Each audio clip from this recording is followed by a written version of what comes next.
was never a cynical, opportunistic, short-term thing. But again, there is no human dynamic that isn't governed by the rule that wave will run its course.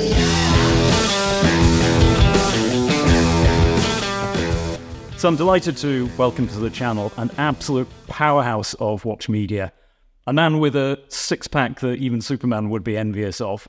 It's the one and only Andrew McUtchen from Time and Tide. Oh, Simon, you make me blush. That's the best intro ever. So let's make this the best interview ever to follow it up. Let's go. Look, I'm absolutely delighted to be recording this with you. I mean, we've been talking about it in this interview for a long time, probably about a year. I think in that time, Omega have probably released about 27 new limited editions. Well, it has been an interesting span of time, Simon, because I think we connected when you were working full time and this was a bit of a side hustle, and then this has taken a bigger part of your life now. And we've chatted about that. So I feel like I've been on the journey of your channel a bit as well. And it's been, really, I think it's impressive, man, how you built the esteem of the guests. That all collapses today with me, but there have been some big... So with Time and Tide, I mean, look, you are, as I said in the introduction, you're one of the biggest watch media companies. You get some incredible opportunities with brands. I mean, I keep seeing these images on your social media of you kind of on yachts somewhere in the Aegean Sea with one brand or another. It looks like an endless holiday. I'm sure it's not. But I just wanted to ask you, what have been your most memorable moments? Well, look, I don't want to necessarily make the question any more complicated than it is, but the answer is sort of in three parts, because I think when I started Time and Tide, I expected that this business would stay within the media realm and that these endless and amazing watch trips would just be, I suppose, my job. But it turns out it's still my job. As you referenced, I was in Greece last week with Hermes, and the show continues to roll on in that front. But when you ask me about opportunities with brands and what have been the highlights been, rather than just sitting here and really annoying everyone with these, this endless kind of travelogue of junkets, which is just these free trips where there's a launch, they're not actually the most memorable moments. The most memorable opportunities are when a brand genuinely brings you in on something culturally significant, and that doesn't happen very often. But my number one highlight is from a brand that have never supported Time and Tide as a partner or financially, so there's been no collaboration in that way or no partnership in that way, but Swatch actually invited us to be inside the Geneva boutique when the Moonswatch was launched on that fateful day. And I remember in the lead up to that day, as I learned more about this Moonswatch and the Omega Swatch collaboration, I just got that feeling of, I just knew that this was going to cut through the timeline. This was going to cut through, this was going to well and truly break out of the watch industry, the watch media bubble. So I think that was a moment where I think, that feeling when your whole skin is just tingling. I had that feeling for days leading up to that early, or I'm trying to think of the time that the Geneva boutique opened, but that felt like a significant moment, not just in the watch industry, but for culture in general. And this was confirmed when, to bring my mum back into the story, she texted me on the day from Melbourne saying, "Hey, these watches, these Swatches, can you get me one?" And I was thinking and then she sent me a second text saying, "So is this what you do?" Like this, because she's never understood my job. It does seem to many people who watch my Instagram like it is just an endless kind of travel media gig. But that was a moment, that opportunity, rather than just the opportunity to have a great experience, to see a beautiful part of the world, to be pampered, that opportunity was really special. So that's part one, is that I liked being part of the machinations of that launch, seeing that product ahead of time. But then there've been other experiences, like because Time and Tide is now a distributor for some brands, and our passion for bringing watches to people has now just naturally extended from bringing Simon a new Polaris model on the day it's released, and here's all the things we're excited about for it. It's extended to bringing you in Australia, a brand like Doxa. That was our first ever foray into bringing watches to people that they couldn't get. So I think distributing a brand like Underdog, which is a proud British product, Studio Underdog, being at British Watchmakers Day with him was one of the highlights of my life. I took my daughter along to that. And because again, in terms of bring your daughter to work day, this was going to be the only choice. I was dressed up like a pizza chef. I looked ridiculous. She thought she's only 8, and somehow she was as embarrassed and sort of horrified as a teenager. Did she say, "Dad, I didn't realize that you worked for Domino's"? I think that would have been cooler than what I was actually doing, which was pretending to work at Domino's but then I think she saw the hysteria around Richard and I and this launch, and just I could see her.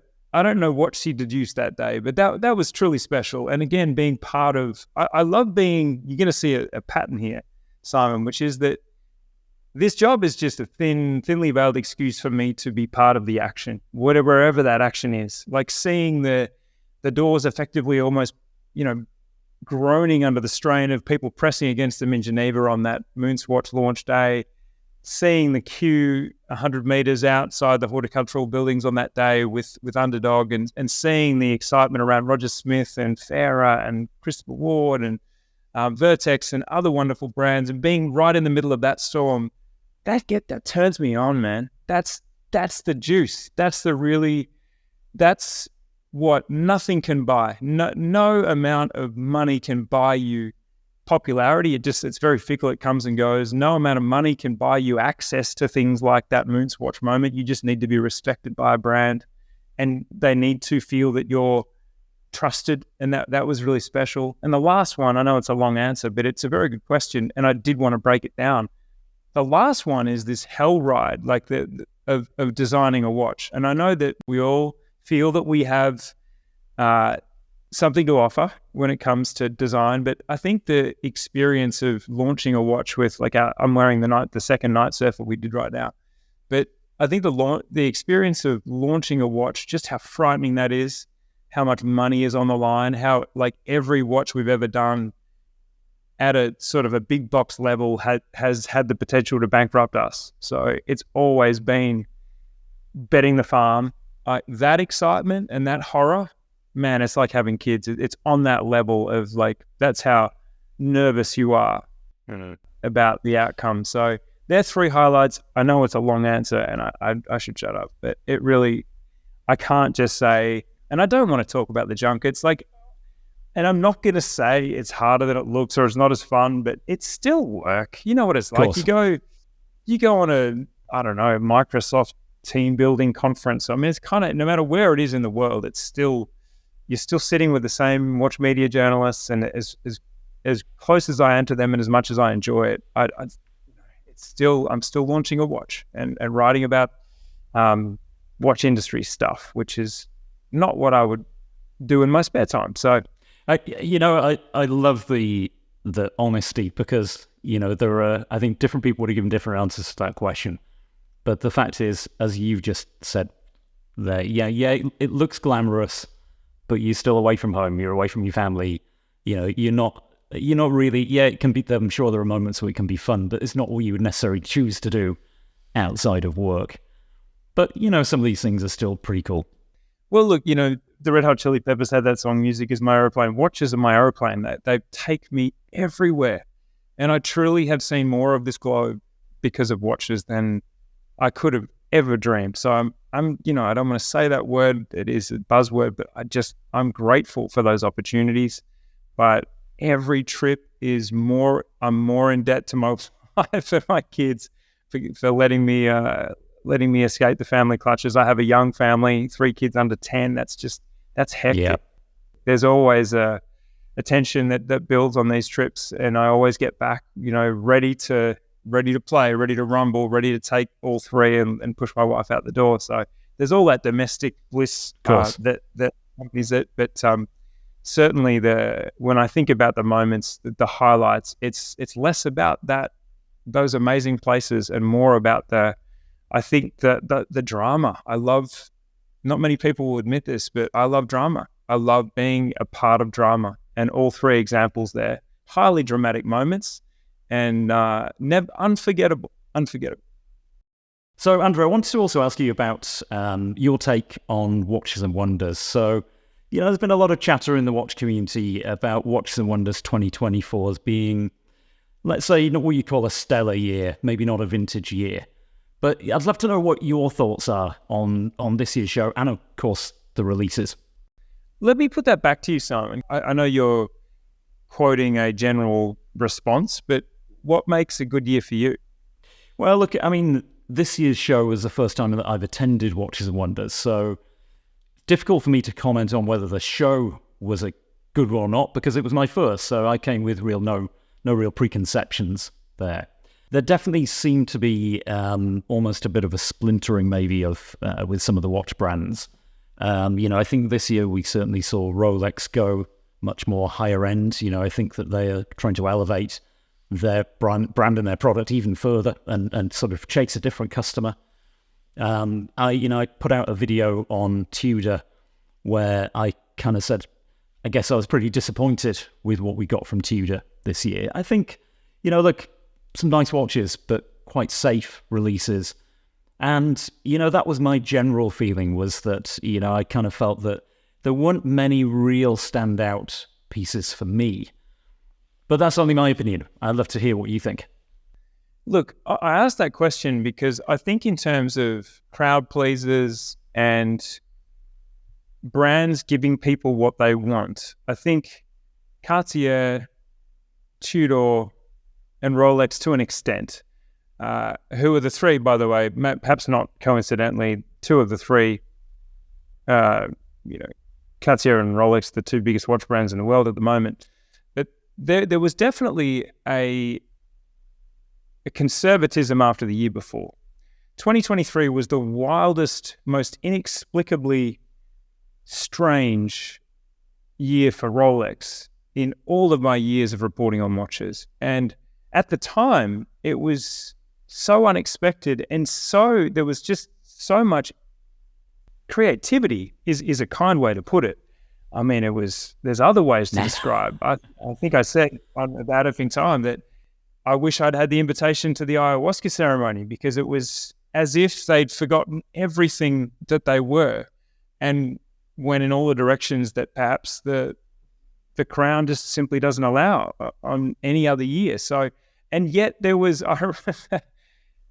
somehow we didn't fully appreciate that for the fun that it provided us. It gave us a year of conversation, and to me it was the glitch. It will be the 2023 vintage of Rolex will be a very colourful and strange vintage. And frankly, I think the more time that passes, the more I want everything from the year. I want the puzzle piece watch.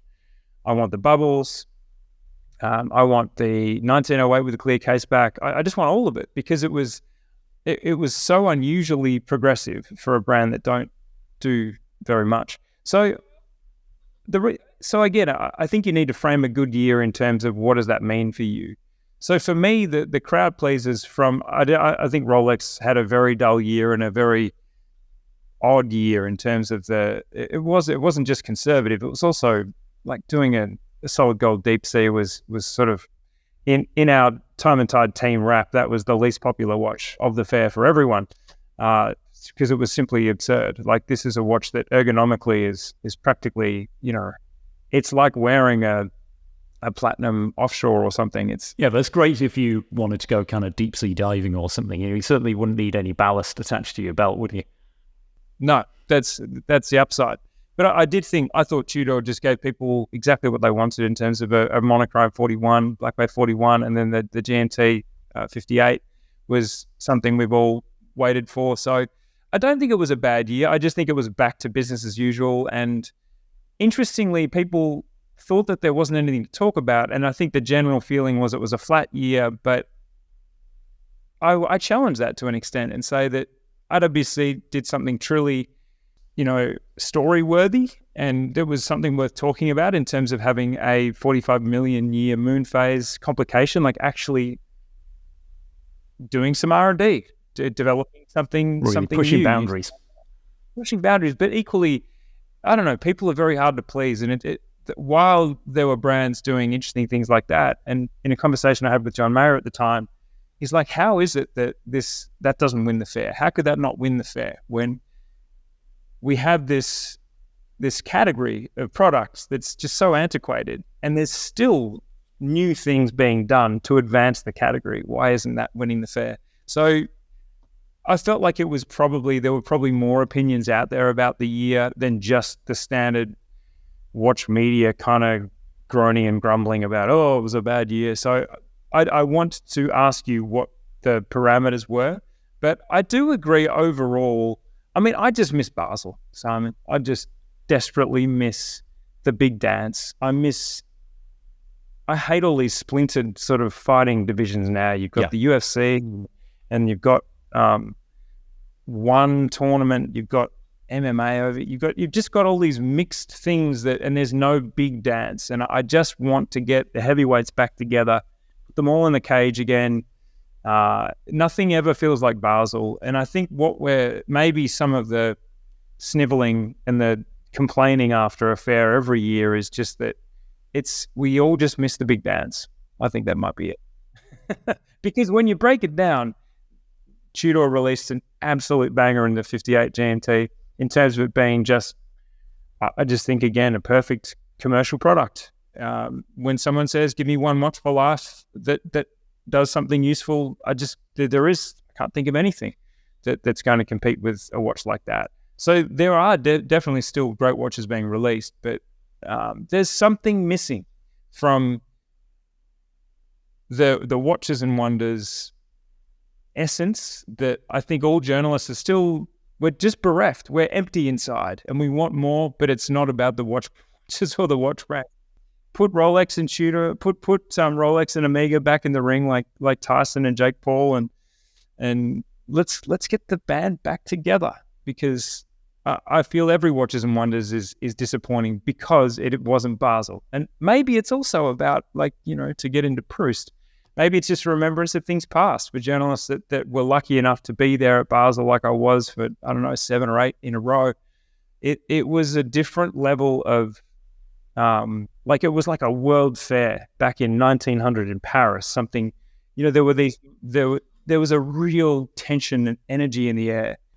It was wonderful. It was truly, it was a time of, it was great theatre and great drama, and having everyone there together was just so much better than our current option. So that's really interesting, actually, because of course, I'd never been to Baselworld, so this is, listening to what you're saying here is all new to me, but really, really interesting, because I didn't appreciate that maybe there was that extra dynamic by having those brands almost in the same show together, and that actually would perhaps influence their strategies.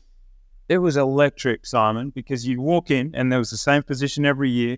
You'd look straight down the barrel as you walked into the Basel Convention Centre, and you had Omega, just this huge mothership sitting there right in front of you, but down the end of the hallway. And then on your right, you had Tag Heuer. On your left, you had Bulgari, always with both with amazing eye-catching booths. And then you had Hublot, and then you had Patek Philippe, and then you had Rolex, and then you had a little garage next to Rolex, which was Tudor. You had the same kind of cost from them. I could name the whole hall. It's burned in my memory, because you would walk in and you immediately could see that Omega had taken that prime central position, but your eye was immediately drawn to past the LVMH cluster, which was right there at the front, and then your eyes just couldn't go past this huge hulking green 4-story. It was just enormous. It was, truly electric. But again, I was a different person then. I was maybe more naive, more starry-eyed by the whole thing. But it was hard not to feel that there was this central tension of Omega versus Rolex underneath everything, and it was exciting. And I just wanted to pick back up on you were talking about with Rolex how 2023 was kind of just this almost an unusual year for them in terms of the novelties that they released. The puzzle watch, and more than almost an unusual year. It was a total anomaly. It was the wildest of wild card years. I don't know if there's one example, but it's sort of like it's just vintage that tastes like no other year. What brands we generally understand work about 2 years in advance on new models. I think that's kind of the general understanding that we have, right? So do you think then that 2023 was that year because they were working on these models in 2021 when the market was, really kind of blowing up, and they just felt that there was the opportunity there to be more, whether you call it creative, I don't know, whatever the word is, but do you think that's what was driving that?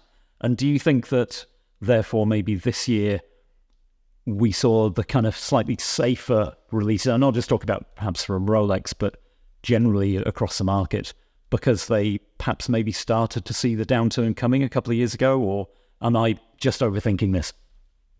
I think this was not a boom-fueled creativity. I think it was a bust-fueled creativity. I think there was a real concern that the world had fundamentally changed in the pandemic and that there would need to be a fundamental change of approach in order to garner the attention of people after this hugely attention kind of grabbing and mastering time. Like I felt that there was a potential for the world I agree with Rolex too. There were moments in the pandemic where it felt like nothing would ever be the same. And I feel that perhaps the marketing department and the creative team at Rolex at that time thought, we actually can't do what we've always done and get what we've always got anymore because there has been a shift of the world on its axis with the pandemic. A seismic shift, and we're going to have to try several things that bring excitement, that bring attention back to Rolex. Because while they probably weren't to know that they were about to experience yet another renaissance for the crown, they also weren't to know how this was going to turn out at that moment. And I mean, it was an incredible thing to live through. It was our only war as sort of very, very fortunate Westerners who live in mostly peace-loving societies. It was the closest thing to an existential sort of moment, threat. And this was Rolex's response. And I love that. I do love that there's life in the old girl. And that when I feel that Rolex stared into the abyss and they saw some weird shit and they made it all happen in 1 year. And I don't know, I really fondly remember, and I'm so glad that I was able to really capture that year with Adrian and George, because instead of it just being a couple of videos on Time and Tide or, a good, nice little stream of content on Time and Tide in that big tree that is our 10-year history, it was a big chunk of the About Effing Time journey, and we got to really dine out on all of those that's wild ideas. So yes, I think it was not fueled by, wow, look at the secondary prices on Rolex and we're entering yet another. We're going to be fine. We're going to somehow come out of this even stronger. I feel like it was in the months before that when it all could have gone horribly, dystopically wrong. Mm-hmm. And for that, I'm grateful. I'm glad it wasn't a boom-fueled boardroom discussion about the next product, because it would have been boring as batshit. Rolex is not creatively charged. It's just, let's keep doing what we're doing because it's working. No, absolutely. I mean, look, it's almost like you preempted my next question, but I guess many of the people watching this might really have come to know you through About Effing Time. Now, I mean, I love About Effing Time. You guys must have all invested a huge amount of time and energy in making those shows, to achieve the quality and the creativity and just the wild stuff that you produced was fantastic. But I wanted to ask you, and I think a lot of people are wondering, it came to an end quite suddenly. I know that's a decision that you all made collectively. But was that decision, was it driven by the fact that you had to clearly invest so much time and energy in producing something that, could it ever really have given you the reward perhaps financially, perhaps in other ways, that would have justified that amount of investment? I think you've sort of answered the question in the question, because we are no different. We are governed by the same rules as every other dynamic, every other relationship. We had a very long honeymoon period. This was something that, because it didn't feel like it was just the three of us for very long. It felt like it was the three of us until probably about episode 2. And then it suddenly felt like the three of us and a couple of thousand people. And then by episode 3, it was maybe 10,000 people. And then as the season went on in season 1, I realized that we weren't just having a honeymoon period with each other. We were having this incredible collective honeymoon period with people too, yourself included, who were so vocal in live streams and who were so prolific in the comments. The energy that swept us up with the minute it sort of started rolling out was, I mean, I just got goosebumps thinking about it. I'll never forget that feeling of, like, I'm not a surfer, and I know I should have my Australian card revoked for that. I can surf, I can bodyboard, I can do all that stuff to a very poor degree, but there's a feeling when you know you're in the path of a wave and you know you've got a ride. And that's just this powerful physical feeling. And that honeymoon period was super long, and this wave was very long. But again, there is no human dynamic that isn't governed by the rule that wave will run its course, and then you will have to fight your way back out through some battering waves to get into a position where you get that feeling again. And it just got real. And we started to probably question why we had signed up for this, and what was the point of doing it when it got hard. And because we immediately said, well, okay, is it making us any money? We'd always worked in the business and never had a chance to work on the business. So the answer was no, because we tried to hire someone, but we found even the hiring process was super time consuming. We had so many applications for the jobs that we put out. We couldn't even begin to look through this mountain of applications of people that wanted to project manage us and help us. And, you know, we had some bizarrely famous people wanting to produce us, and everything just sort of created more work. Even when we sought a solution to the amount of work we had, it resulted in more. Like, we were like, well, who's going to sift through the applications? And we were like, George would be like, I can't, I'm launching a watch in 6 minutes. And Adrian would be like, I can't, I haven't done a video in 3 weeks. And I'd be like, I can't, I'm in Greece, in my underwear. On a yacht. Yep, on a yacht. Well, again, even as we tried to sort of get through that period where it got real and the honeymoon period had sort of run its course, but we found ourselves just boxed in. And then the hardest part of all, Simon, was that our amazing fourth member, Marcus, had set such a high bar for the show. And I had this Neil Young quote in my head of like, burn bright, don't fade away. And I just realized that while there were easier options for us to do, just continue doing an audio podcast or just to continue doing live streams, I realized that I and we as a group had a rare opportunity in life to go out on a high, because we just didn't want to drop that bar. I just didn't want the show to slowly peter out as a podcast. I just wanted it to be this explosive, volatile, amazing thing, because if you talk about the honeymoon, it never really fully ended. Like, the honeymoon was always kind of there in that we could still feel that magic, but it just got harder and harder to get together on Zoom or on StreamYard. It got harder and harder to get together in person for a show, for a season.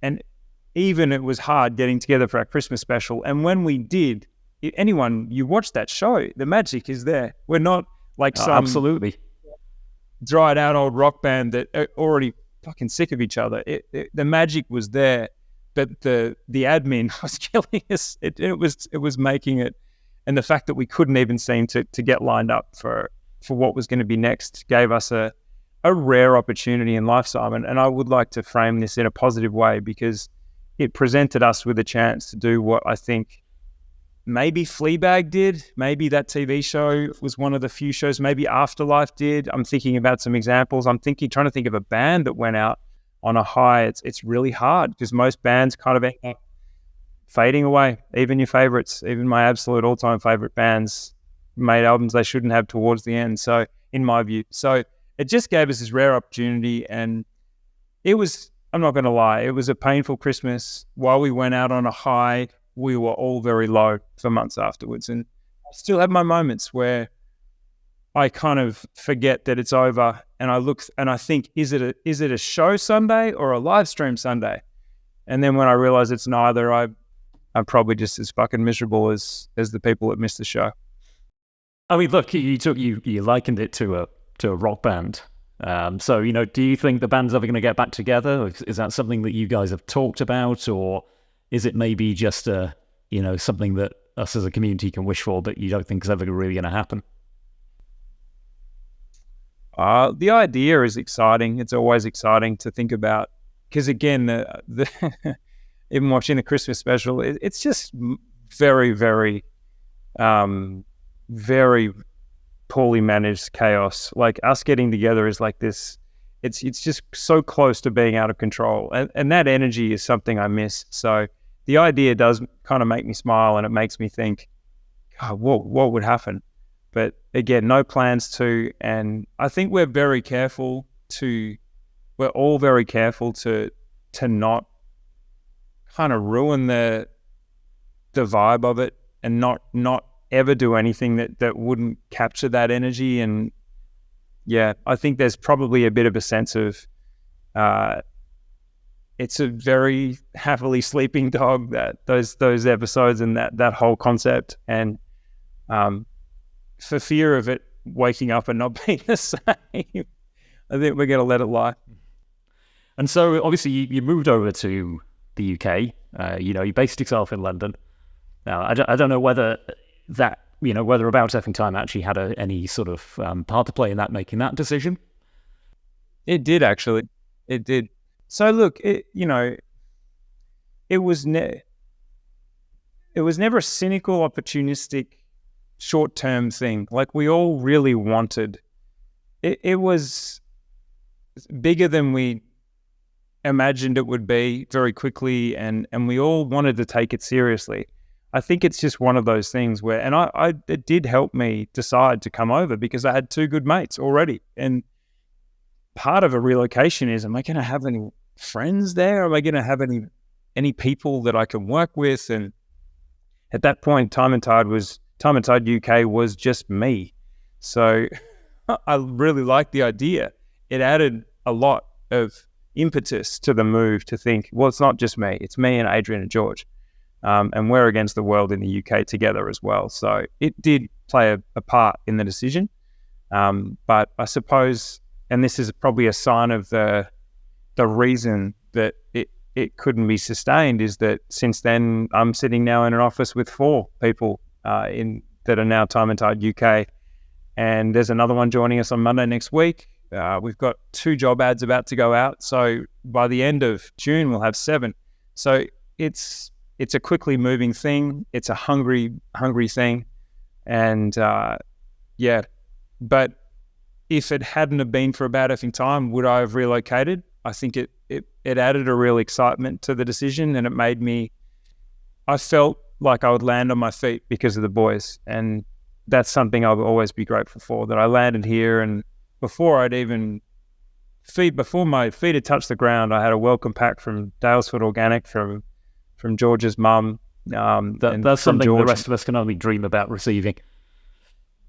Oh, it was a beautiful thing, and it was a gesture, but it's exactly what I mean. Yeah, again, I just feel I feel a lot of love for the boys, and for the fact that they made me so welcome here when I came. And Adrian came and visited, I think 2 weeks in, and we recorded an episode for Park and Jack that I think it was so poorly lit. We had this really dark house, and it had like a bioethanol romantic Barry White kind of situation, record player, and this fire, and we set up to do an episode that I don't think will ever see the light of day, because he called me afterwards and went, "Oh, dude, it's so dark. I don't know if we can use this whole episode." So, Adrian came down, and it all just meant a lot. I just felt like I was that it was going to be a good decision. So, I mean, I know you guys all got on extremely well, but the thought of you and Adrian and Barry White playing in the background is probably somewhere that we really shouldn't go.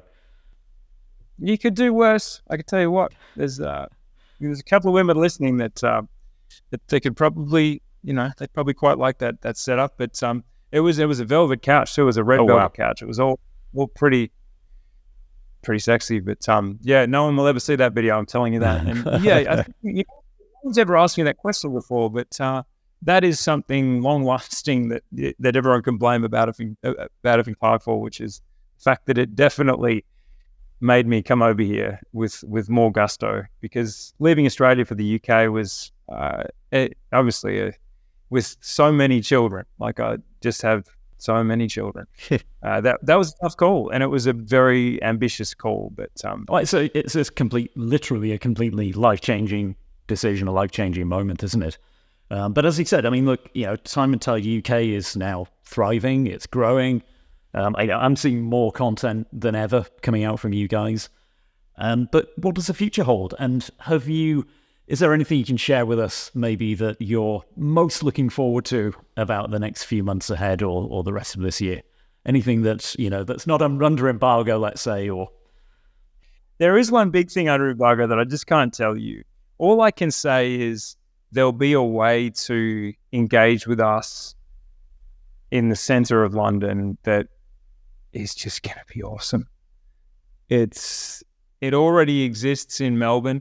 And again, I'm being cryptic because I actually have to preserve the embargo, but there's, if you're interested in meeting us, recording content with us, seeing how it all happens, being connected with the brands that we're so close to, and all of that community-based interest. If you are someone that feels like British Watchmakers Day, if you wish that could happen 50 times a year or every workday, then there may be an opportunity. Because I think what's most exciting to me about the future, to answer your question, is just where British watchmaking is right now, where the local community is poised right now.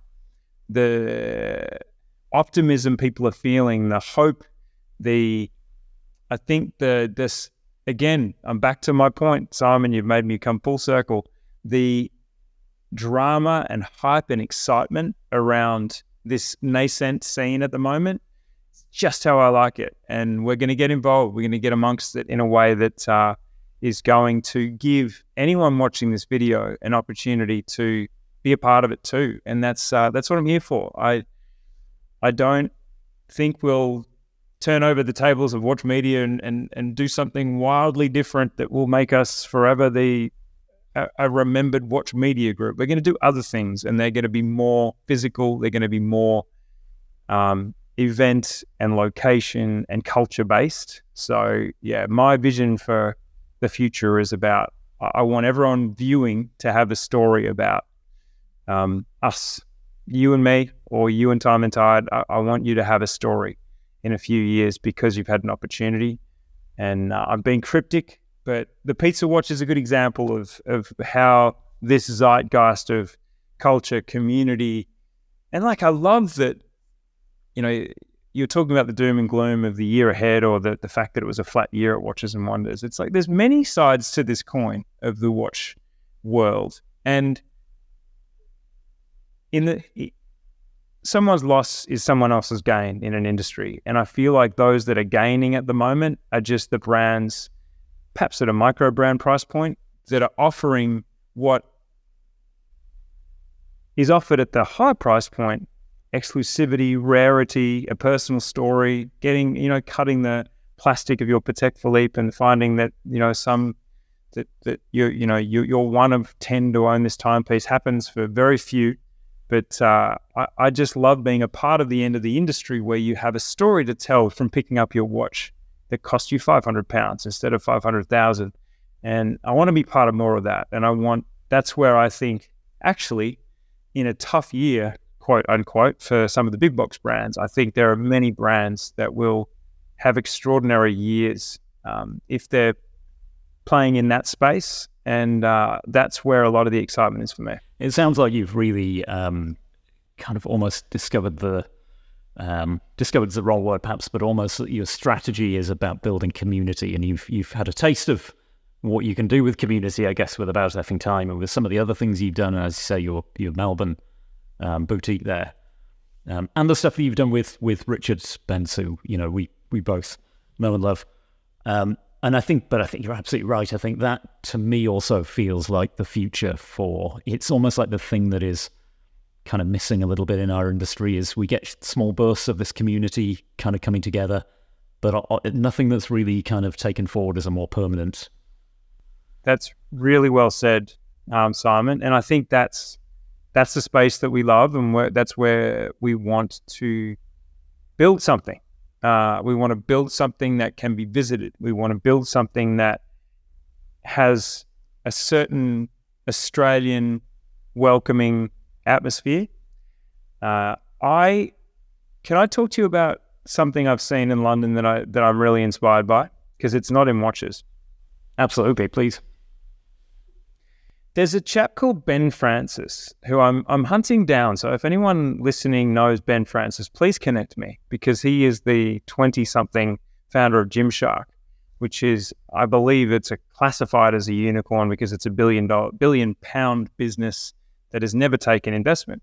So lots of business aspirational reasons to be into Gymshark. But what I find really inspiring about Gymshark, to your precise point, is that until Gymshark, there wasn't a flagship or a place where you could go for a class, go for a smoothie, and engage with relatively high quality, decent quality. Again, he's not a premium positioning player.